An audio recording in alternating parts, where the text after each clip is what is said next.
I can think about. Or, I mean, I can think about many things, but everything that I think about it in very strategic terms in terms of implications. Um, Mm.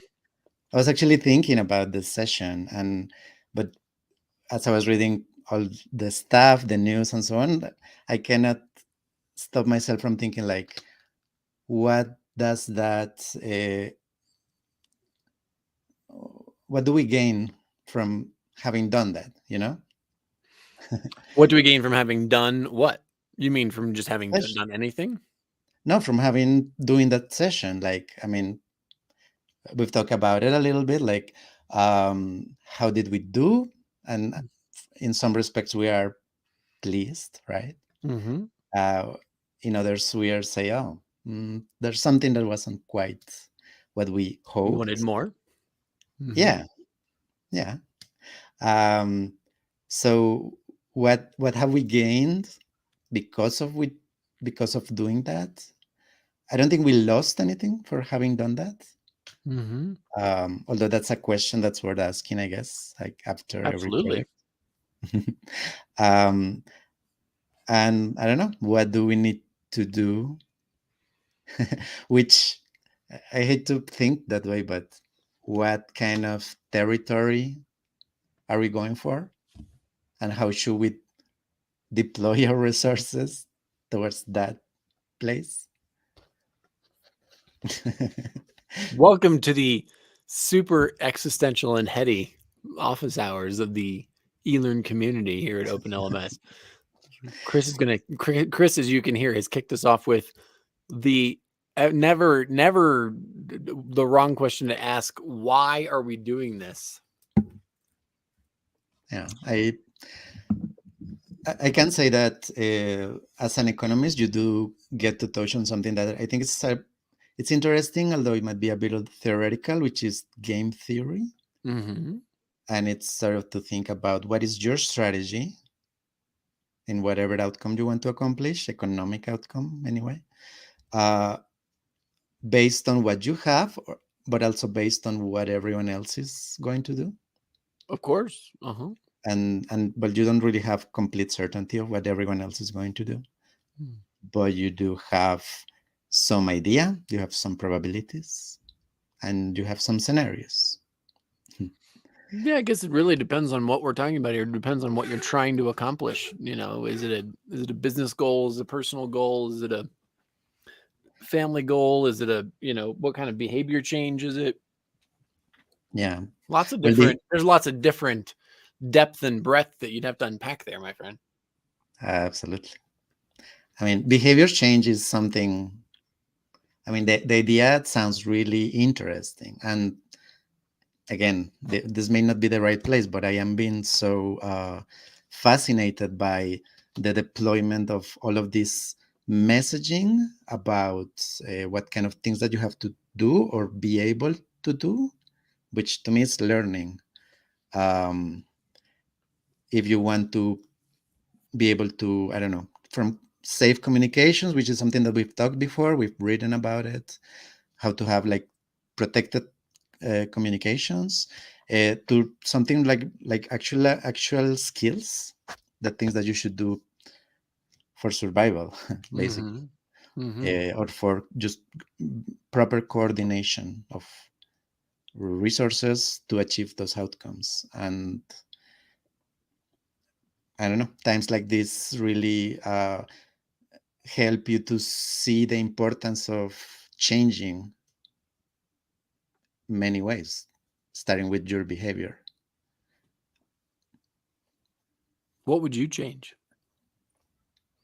Um,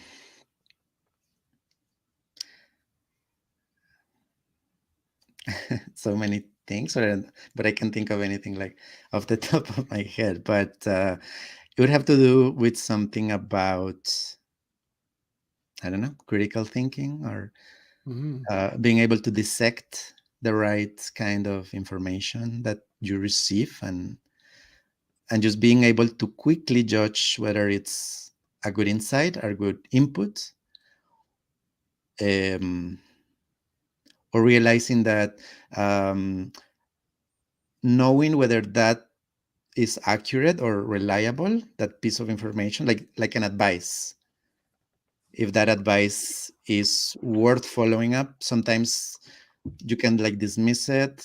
Sometimes I guess you can actually use it right away, but Mm-hmm. sometimes you need, I don't know, to wait a little longer. You cannot just either dismiss it or take advantage of it right away. You need something, Mm-hmm. so you sort of keep it close to you, but don't like incorporate it. Hmm. Um, I have a better question for you. Better question is, when's the last time you consciously recognized that you had a behavior change? um, When's the last time you woke up and you're like, oh, I used to do that, but now I do this? huh. I Well, mean, I'm keeping on the behavior change topic, and earlier today we had Julie Dirksen on the podcast. yeah. How did we get her? I'm amazed. I raised my hand and asked her if she wanted to be on the podcast. Literally, that's Simple as that. all we did. She's so good. Oh my Lord. This is the thing about folks. I every time I'm like, I think we've reached the peak of the level of complexity and sophistication and expertness that we can have on the podcast. And then someone Julie comes on and just like I mean, that woman has more sophistication in her little finger about design and learning knowledge than I ever will. It's amazing. But Well, but I just kind of noodled on that myself when I was talking with her on the show. Is behavior change is something that education seeks to achieve, especially in a corporate setting, right? I mean, it's very much how can we mold or change or shift or improve, right? There's lots of different adjectives or adverbs that we could use there, but when's the last time you thought it to yourself? It's like, wow, yeah, I am a different person now. Or I've arrived at this new place, and how did I get there? That's a really profound kind of moment. absolutely. I mean, honestly, and I hope that doesn't come off as bragging, but I do feel in my life that I have faced those changes, and I kind of remember the moment, like, I mean, not that accurately, but sort of before and then after in certain times. And I just have to say it. One of those moments was meeting you face to face, Oh wow, cool. What was like that, like 4 years ago, 3 years ago? something like that. Yeah, like reaching to your apartment Yeah. and just seeing you open the door, because it was like the end of a really long trip that I took, that I didn't know I would be able to make it happen. Mm-hmm. Um, Although it's funny, and Julie did mention something like that. Like there is a time where you do want people to be able to do things, and I think it's fair to call them skills. Like you want to upskill, Mm-hmm. but you cannot really put it in very precise terms to say this is the skill, or now because of this criteria it means that you've mastered it. Mm-hmm. And um and I know for many people, just the fact that you were able to travel to another continent, it's not really a big deal. Probably it isn't for you, of all the trips that you've For done. me, well, I've had a ridiculously privileged life in that particular realm. Yes. So being able to do it for the first time for me was like a realization, like I really, I can really do this. I can really uh, feel capable of doing it Mm-hmm. again if it's Mm-hmm. necessary. And again, I do experiment a certain pride of saying, yeah, I can do it.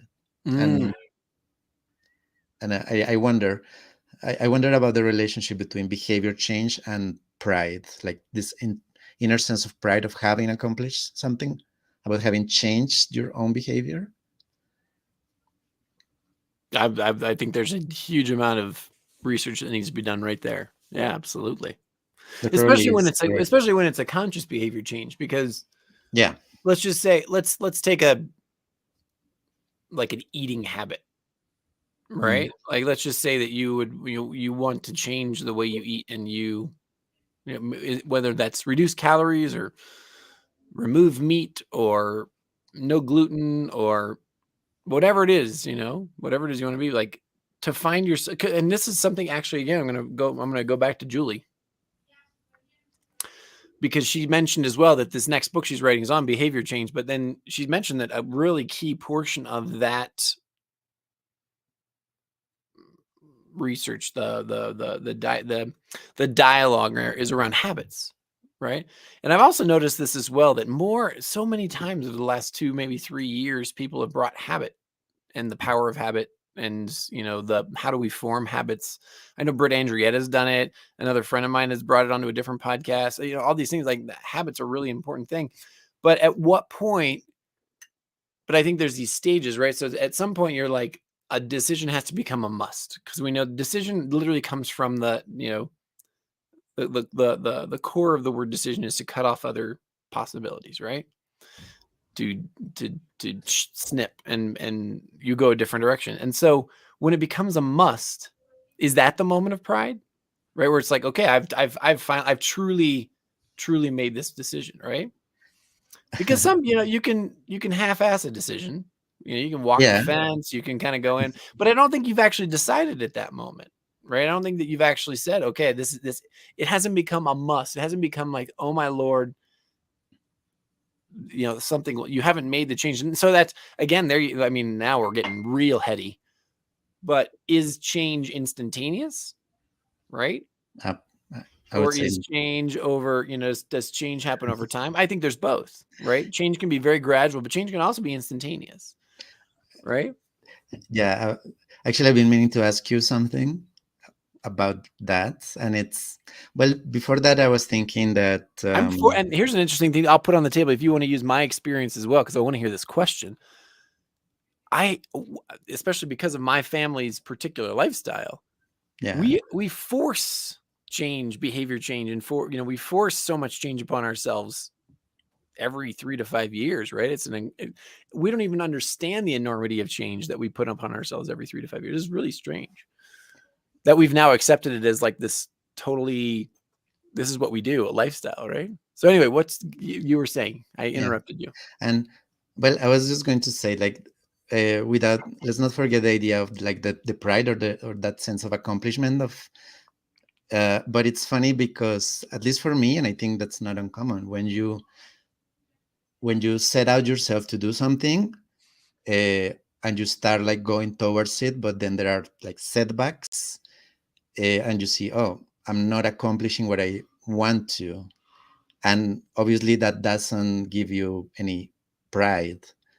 uh, but I don't know, in my experience, this little sense of frustration of myself, of not being thorough in order to achieve what I said that I wanted to. Mm-hmm. uh, and sometimes, like, this self-doubt takes you to a place where you actually put into question that goal that your past self had set out for you. Mm-hmm. Sure. Mm-hmm. So it is really interesting, and I do know that there is, like, a really important place for a teacher or a tutor, an educator, and because Julie mentioned that, like, you can do the best technology and so on, and but if you don't really, if you're not able to put the right parameters on a technology, it's really impossible for the person to actually evolve their skills without someone looking after it. uh, you were discussing this golf, like, you cannot learn golf online or on the phone. you need you need someone who tells you that, and part of that presence is someone telling you, you still want to become good at it. Mm. So that these I reinforcements. see what you're saying. Yeah, I'm trying to formulate my thought around that, because one of the main, a critical factor in failing to achieve goals is forgetting to, one, write them down, but two, writing down the reason why you want the goal, right? Like, I think a lot of people, there's a small set of people that actually get to the point where they write down their goals in a way that they are measurable and achievable. But then secondly, I think an even smaller portion of the population actually gets to that point where they put down that core reason why that goal is important so that you can refer back to it. And then you can actually make judgments against whether or not the goal is still important to you. Yeah. Because sometimes you find that, because then you have to actually have to prioritize your goals, right? Yeah, If we're exactly. talking about And your self change and self-regulation and truly, I hate to use the word improvement. Improvement assumes that things are getting better, whereas what we're actually really doing is we're just growing and evolving, right? And so often you hear about people, accomplishing tons, but then being horrifically depressed or unsatisfied. And that's where we have this miscommunication in at least Western culture about the achievement of goals equating satisfaction and fulfillment. absolutely. But also, I mean, and I would tie it up with the final part of your talk with Julie, because she said that she's excited about things like behavior change, and something that I haven't heard it like that. She mentioned habit gaps, Mm. and it's those places where you could actually fix up little things in your habits. And I think an important part of that is be able to, I don't know, compartmentalize your doubts. Mm. Don't take your doubts out on your habits. uh, I know that I do that myself, like say, oh, I'm not going to work out because I don't really need to lose more weight. I'm plenty, let's just. Yeah. Uh-huh. Whereas I'm laughing near you. I'm not laughing at you. I just love that you use that example. yeah, no, I totally understand, and I do see the hilarity of it, of like negotiating at the Oh, last time with yourself, self-negotiation, self-talk. Oh my gosh. rationalization. Yeah. um but the question that I was going to ask you is, well, part of creating a habit, especially when it comes to learning, is because you want to be able to do something even a little bit better every time. Mm-hmm. And the habit will help you, like, I don't know, get into some rhythm, gain some momentum, and so on. um, but my question for you is, and it's related to the session that we had, and is, can can these little by little improvements eventually take us to a place of radical innovation? Or will it, since it's something like so localized within these parameters that we set up for ourselves,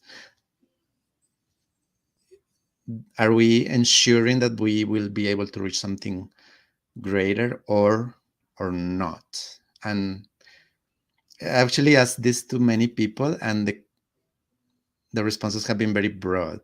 So I don't Mm. want to taint your answer, because I really like to know. Hmm. Well, I will give you my extemporaneous answer. The first part of the answer is that you're characterizing innovation as if it's a thing to behold, right? As if it's this thing to achieve, whereas innovation is just a unique solution to a known problem, right? So typically we are faced with problems or challenges, and what we find in our personal lives, in our business lives, in our family lives, whatever, that we solve them the same way, right?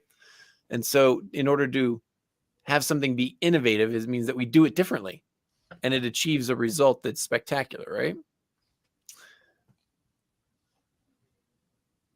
So could you achieve innovation through incremental growth, through incremental behavior change, through incremental things? I'm not sure if that definition would ultimately hold true, right? Because at the end of the day, if you find your way there incrementally, you're just creating new norms the whole, like, little by little by little by little by little. Whereas innovation would in and of itself seem to beg that it be radical, right? And this goes back to my first question: can you achieve behavior change instantaneously, or does it have to happen over time? Mhm. Um, Or and I guess I would ask you this. It's, I guess we do have examples of many things, right? I mean, or of both instances. I mean, if you look at things on an evolutionary scale, gradual behavior change is something very easy to find in terms of moving from a hunter-gatherer to an agrarian society to a city society to, that, I mean, behavior change in those, if you look at it across that scale, gradual change is everywhere. But we also have moments of radically quick change, right? I mean, we're experiencing or have just experienced it in the pandemic, right? Where Julie again mentioned this as well, where everybody was suddenly forced to stay home. And now how did that change our behavior and communicating with each other as families, as spouses, as colleagues, as students, as whatever? Those were pretty radical, instantaneous changes. absolutely. And And then you have, I don't know. I often refer to this book just simply because I really liked it a lot. Not this is not to endorse the author, or anything, but Malcolm Gladwell's David and Goliath book.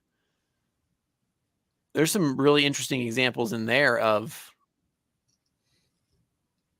requiring behavior change, or especially of yourself, because you are faced with such a period, what look like insurmountable odds, right? Whereas some people choose to look at those insurmountable odds and say, there's no way I could ever do this. And some people say, that is a really, difficult challenge. I'm going to figure out how to overcome it. And then some people say, wow, that's already, I'm going to go around this way, And so those are the innovators. right. Yeah. And I mean, the pandemic, it's kind of great because it's an example everyone in the world relates to. Mm-hmm. But it's also not that great because for many people in many parts around the world, there are pandemic level events that radically change their lives. And well, in particular, the way they need to learn or educate themselves. Um, which kind of reminds me of something that we've been working on LMS Pulse, and it's we're trying to look into what's been happening in parts of the world where the education has been critically compromised. Like Afghanistan. Exactly. So yeah, and it's the project is called the Other Afghanistans, Mm-hmm. and we not only want to look into places that are in a critical condition for the education, particularly girls, but we also want we're going to those places. I mean, we're looking into those places and figure out who is standing up to that challenge. And but it's funny when you mention it that some people trying to find a way around the problem, and I do think innovation involves a lot of that. Um, but there's also the issue that we are facing an immediate threat, and I don't know, the threat needs to be addressed, and you cannot entirely move around. You can do a lot of things, and this move around, it doesn't have to sound like you are running away.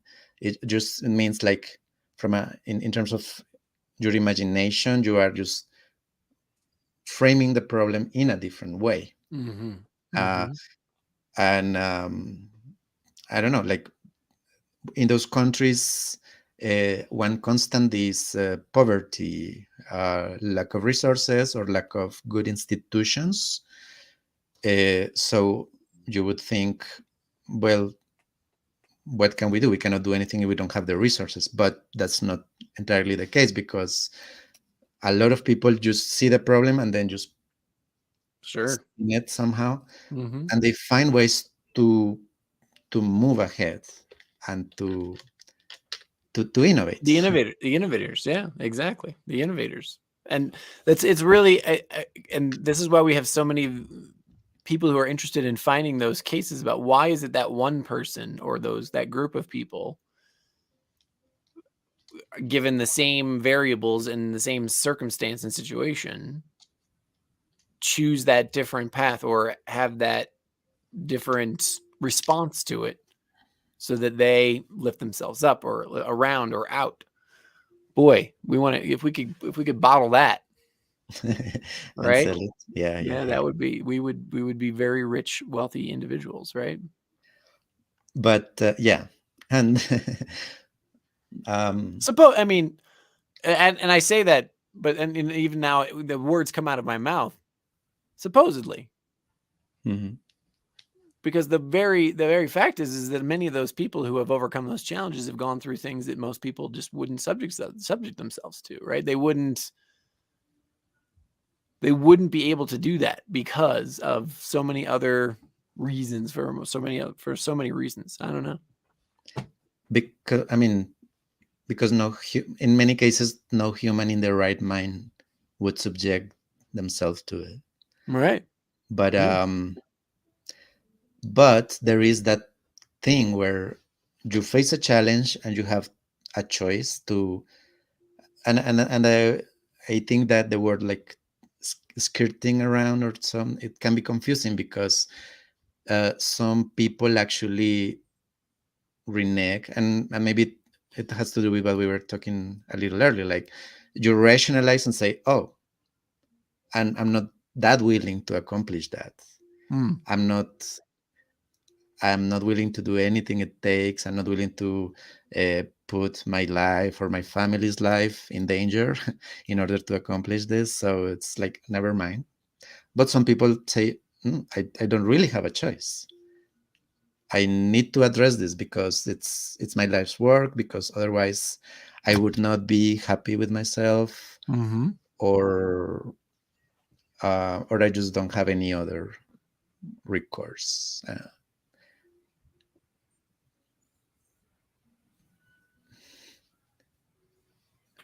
Are you? I'm still here. I'm just wondering where you're gonna go next.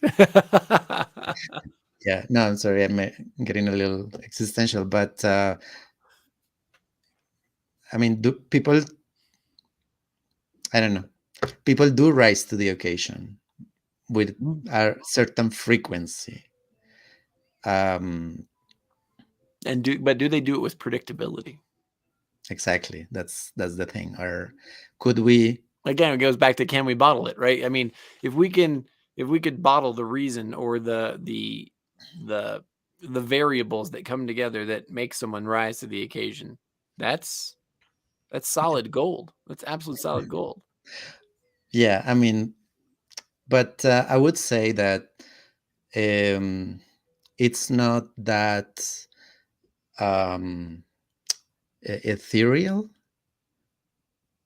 because and it's like a debate that you have constantly as an economist, because especially someone who is not against the idea that market-based economies are good, or Mm-hmm. capitalism, at least in theory, it has benefits, and is that, yeah, we may not see it, and you see on the news usually the bad things, but if you take a good perspective, you see that there is a lot of social and economic indicators and standards of living that improve constantly over time.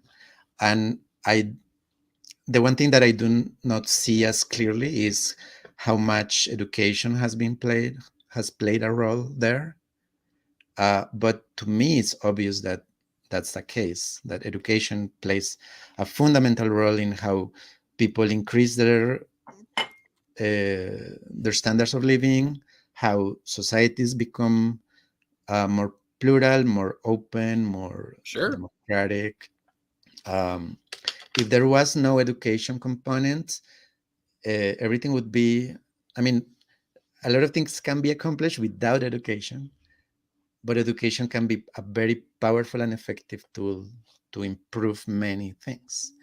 And honestly, and I, maybe I'm not very trustworthy, but I think the closest thing to that bottled thing is whatever improvements we have done with education, um, with I don't know, like new methods for learning, um, models that, I mean, technology, of course, is coming, but in a perspective is not, it hasn't yet really materialized as other things have in the past in education. Um, I Well, know let that me in, let me challenge you with this one thing. So, what have we actually improved with education? Given the fact that we know that if you're going to learn anything, if you are going to acquire a new piece of knowledge, a new skill, or a new behavior change, at the end of the day, it's a personal experience, right? No one can actually teach you anything. They can only present the facts to you. They can only present the method to you, or whatever. But at the end of the day, you yourself are responsible for it. And that's the only thing that ultimately gets it to stick in your brain and for you to make that behavior change or for you to acquire that skill.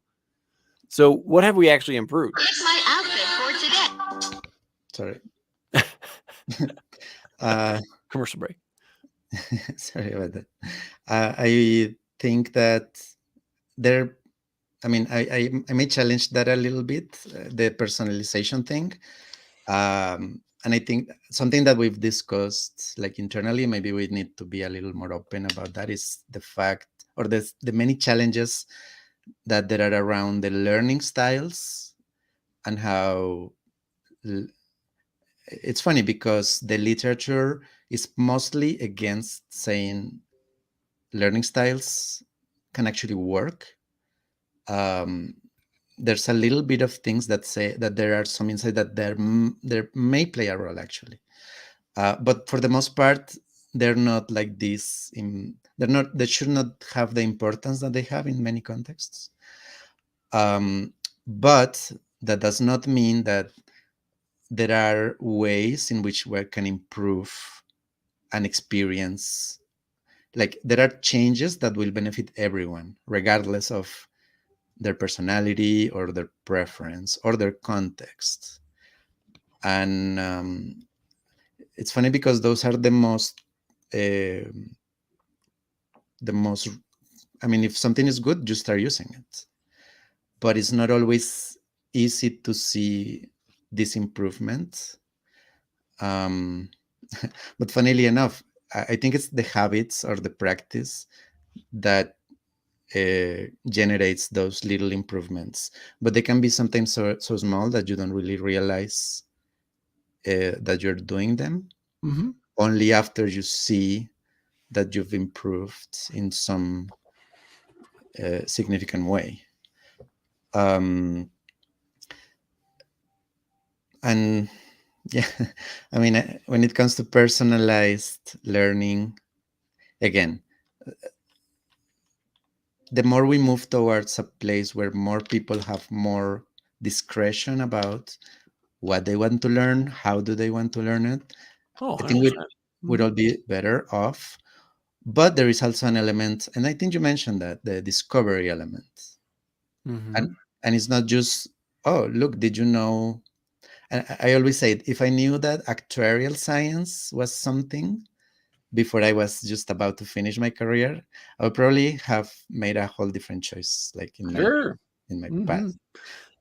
Knowing what you don't know I mean, And exposure is such a huge piece. I mean, I didn't know what sushi was until I was 25, right? Like, come on, like how much would my life have been changed, been different if that, had been on the table. could have Um, been a sushi master.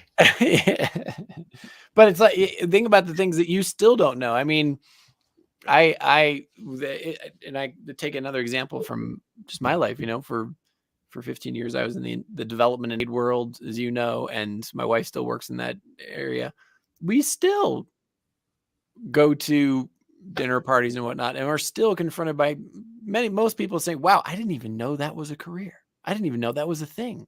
I had no idea that was even something you could do and get paid for, and and that's just one example of thousands and thousands of different ways that you could either make money or make a living, right? Where I'm sure there's, you know, I'm sure there are definitely thousands of things that I've never even heard of that people do every day. They get up every day and do, and they make money doing it, or they find satisfaction in their lives that I don't even know exist yet.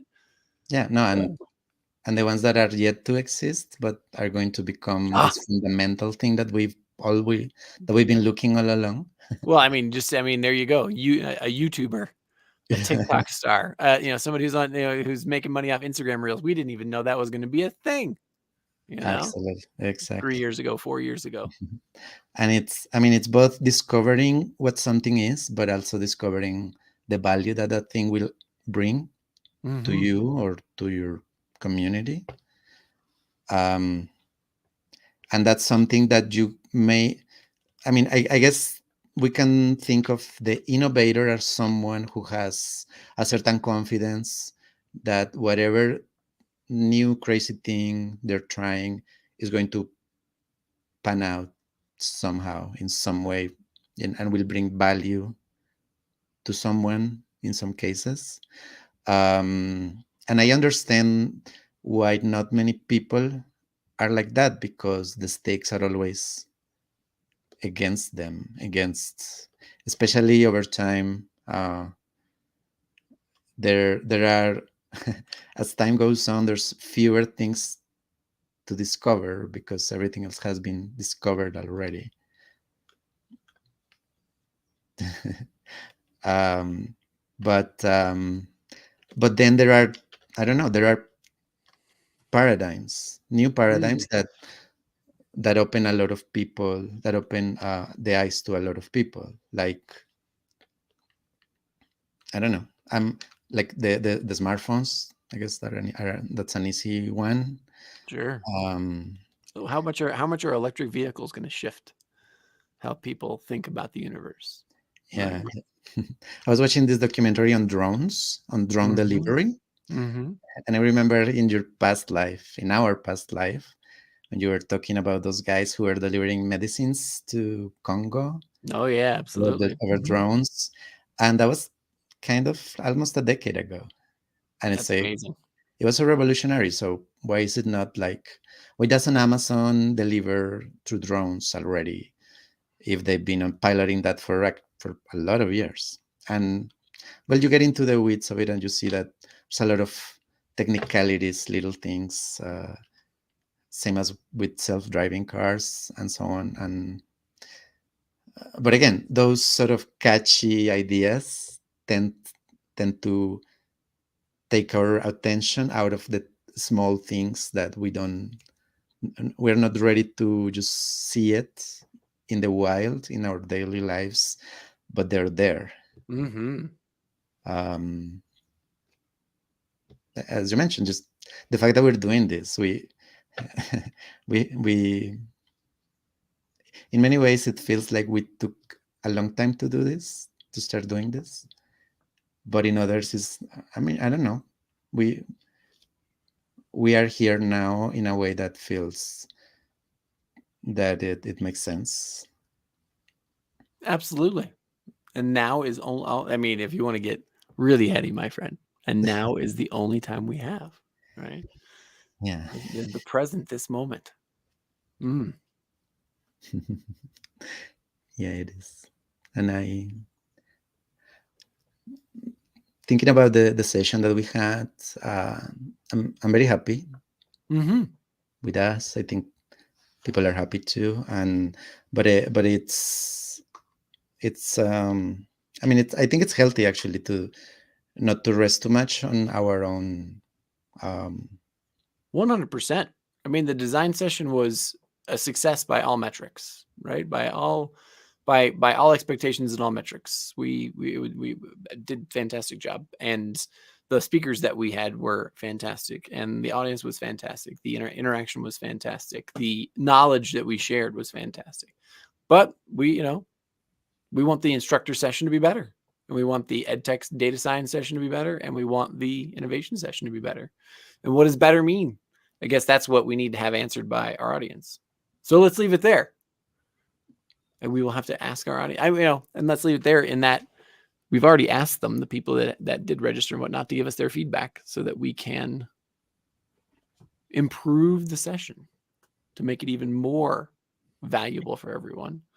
So let's hope that they do that. I do. Yes, I do want to know. I wonder if maybe we need, of course, listening, but also, I don't know, understanding them. Just, um, yeah, because as my day was going on, I was wondering what's everyone up to, uh, and talking to some of our coworkers or workmates. Some of them jump in and jump out, and whatever they say, oh yeah, of course, that's totally understandable. Um, so I would like to dig into that. I don't really know how. I mean, I would love it is if community members just start like telling us about their day. What was Sure. that day like for them, even if they only saw a couple of moments, or even if they catch it something like on the replays, Sure.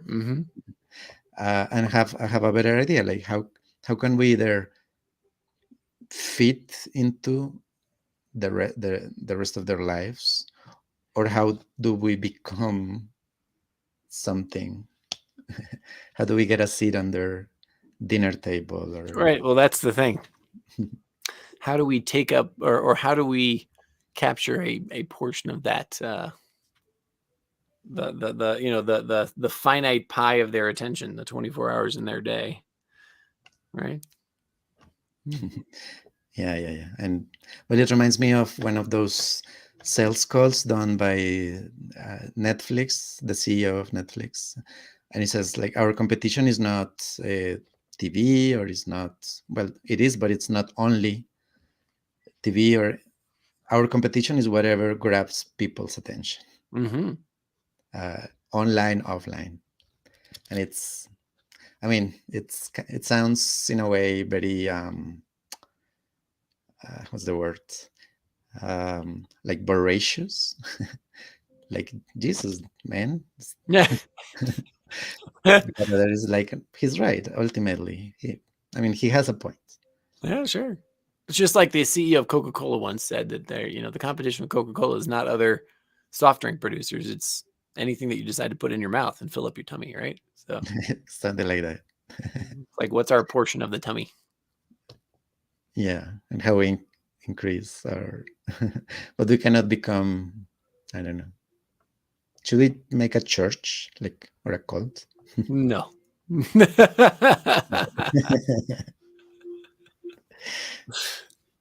Nice. Well, on that note, Yeah.